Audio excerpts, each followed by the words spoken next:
Alors, la démarche de développement social local, elle permet effectivement, dans son approche, puisqu'elle s'appuie sur un diagnostic partagé, donc c'est vraiment un temps où on va se poser, et on va se poser la question de quelles sont les problématiques, quelles sont les difficultés, quels sont les atouts sur notre territoire, sur cette question du vieillissement. Comment les personnes sur notre territoire vieillissent? Est-ce que c'est des personnes, je dirais, qui sont là depuis des années, qui ont vieilli, enfin quand on est par exemple en milieu rural, on voit bien, hein, entre les agriculteurs qui vieillissent sur le territoire et puis d'autres populations qui arrivent parce que le cadre de vie est intéressant et qu'à la retraite on a envie de venir s'installer, on voit bien que toutes ces problématiques, je dirais, elles se posent aux acteurs, mais si on ne les prend pas en compte, eh ben on a du mal effectivement à créer du lien et à travailler avec tous ces différents publics. Donc le développement social local va permettre effectivement de prendre du temps pour pouvoir faire ce diagnostic partagé et de comprendre ensemble quelles sont les questions qui se posent sur ce territoire et comment commencer à travailler ensemble sur le territoire. La deuxième chose, c'est que cette démarche, elle permet aussi, elle s'appuie sur, je dirais, la notion d'expert de sa propre vie. Donc on va solliciter effectivement les habitants retraités, seniors, pour participer effectivement à la démarche et pour qu'ils puissent venir eux aussi dire comment ils vivent, ce qu'ils rencontrent comme difficultés, ce qu'ils souhaitent, quelles sont leurs attentes, et de voir comment ils peuvent s'impliquer dans la construction de ce qu'on va faire sur le territoire.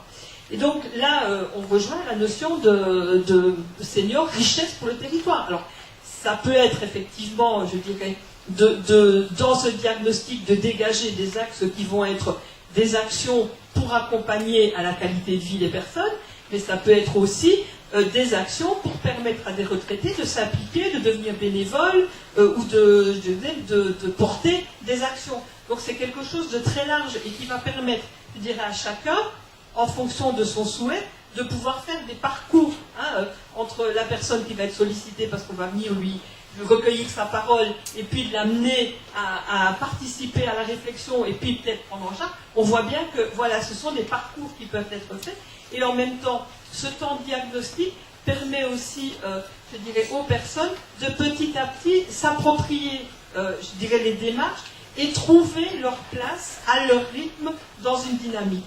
Sans être, je dirais, parce que souvent, vous avez des personnes qui arrivent et qui ne savent pas trop ce qu'elles ont envie, et puis on leur propose des activités, mais c'est peut-être pas l'activité qu'elles avaient envie, donc elles viennent une fois, puis elles ne viennent plus.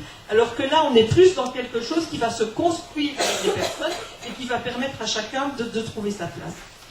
Et puis, je dirais, la démarche de développement social local aussi, ça permet, je dirais, de mobiliser l'ensemble des partenaires et des acteurs sur le territoire, de faire connaissance, de construire ensemble une culture commune, d'avoir un regard partagé sur les choses et de pouvoir trouver, je dirais, ensemble des objectifs partagés. Parce que chacun, effectivement, a sa logique d'intervention, mais en même temps, dans ces différentes logiques, quels sont les points communs ou les objectifs partagés qui vont permettre de pouvoir travailler ensemble.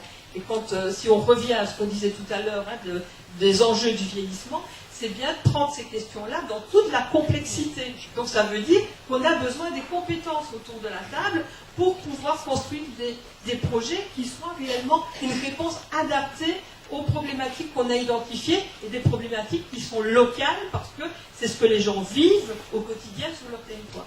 Donc la démarche de développement social local, elle est intéressante à ce niveau-là, parce qu'elle va permettre de mettre tout le monde en mouvement, de s'apporter mutuellement une connaissance, de partager un regard et de construire une culture commune.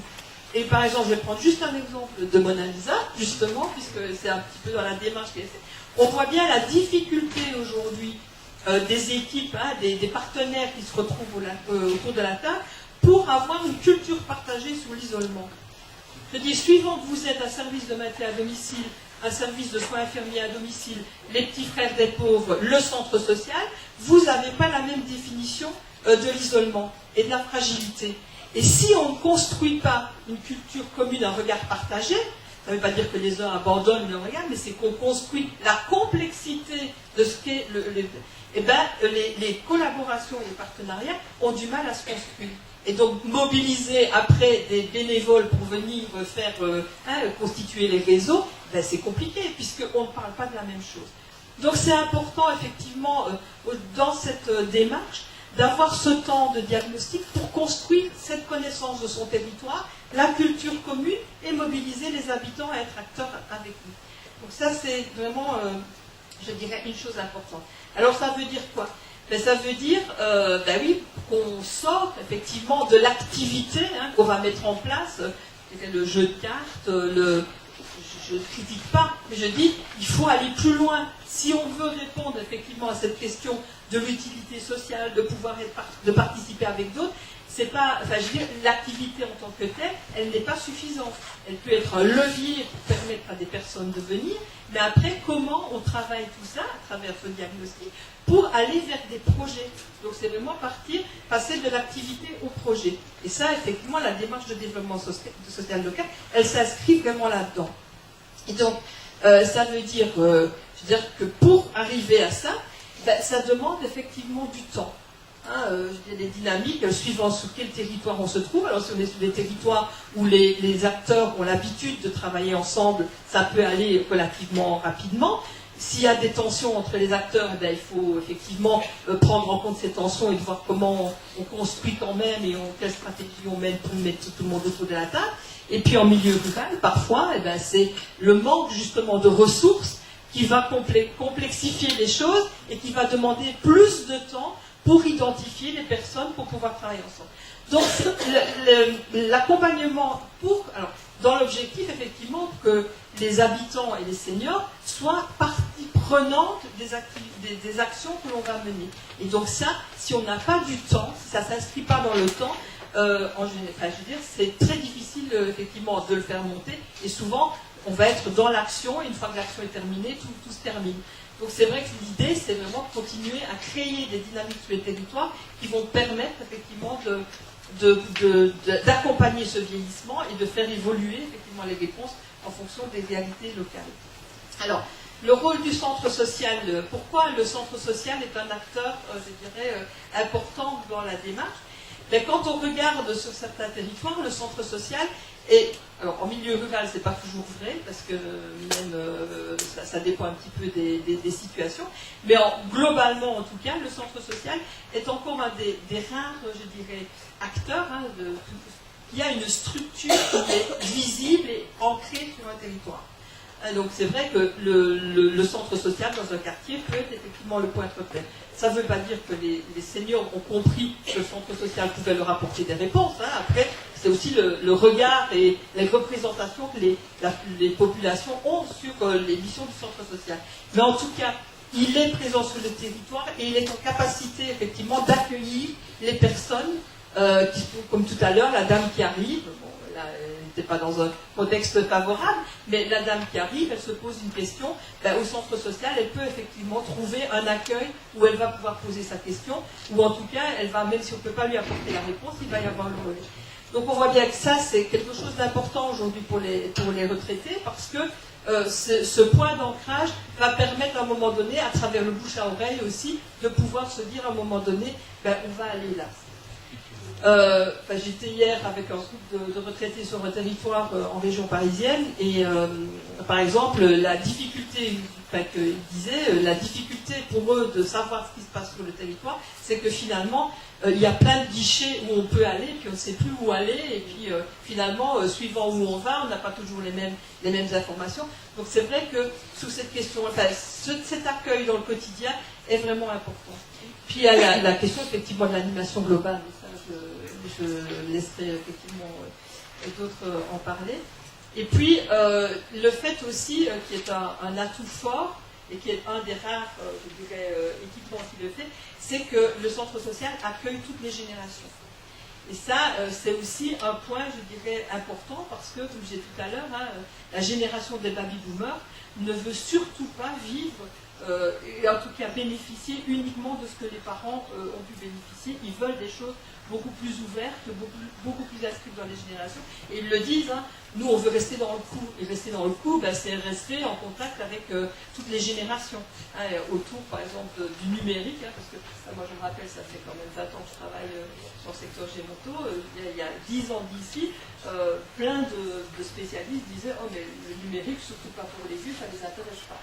Et on voit bien, les centres centres sociaux qui ouvraient les ateliers d'informatique, et même les CCAS qui ouvraient des ateliers d'informatique, étaient pris d'assaut par les retraités. Donc on voit bien que parler à la place des personnes, ça ne sert à rien, c'est plutôt les faire parler de ce qu'elles ont envie, de ce qu'elles souhaitent. Donc ça, c'est effectivement aussi important. Et puis l'habitude du centre social, effectivement, de travailler en partenariat, de mobiliser du partenariat et d'accompagner effectivement sur des thématiques et d'avoir ces diagnostics partagés sur les territoires. En plus, vous êtes effectivement, en tant que centre social, un acteur privilégié du lien social. Donc, je veux dire, il n'y en a pas énormément sur les territoires des acteurs qui ont vraiment cette compétence autour de la question du lien social. Et puis, dans votre démarche, il y a aussi toute la notion, et qui, on le sent dans les centres sociaux qui sont depuis un certain temps sur cette démarche, la question du pouvoir d'agir des habitants est quelque chose qui est devenu vraiment un vrai moteur par rapport, je dirais, aux actions qui sont développées en direction des personnes et dans l'articulation et l'intergénération. Voilà, donc c'est ce que je voulais dire par rapport effectivement à cette démarche DSL, c'est que c'est vraiment une démarche, c'est pas simplement une méthode, mais c'est vraiment une démarche de construction de partenariats forts, d'implication forte des habitants, et d'une meilleure, qui participe à la meilleure connaissance des attentes et des besoins de ces personnes et de leur application aussi dans les actions et dans leur environnement. Et quand on a les retours au niveau des évaluations, c'est vraiment des points qui sont mis de façon très forte en avant par les retraités qui participent en disant je n'imaginais pas que je pouvais être capable de ça. Et le centre social m'a permis effectivement de mesurer et de m'habituer, de m'approprier progressivement les choses pour vraiment avoir un projet qui me plaît et qui me convient. Donc ça, c'est effectivement important. Voilà.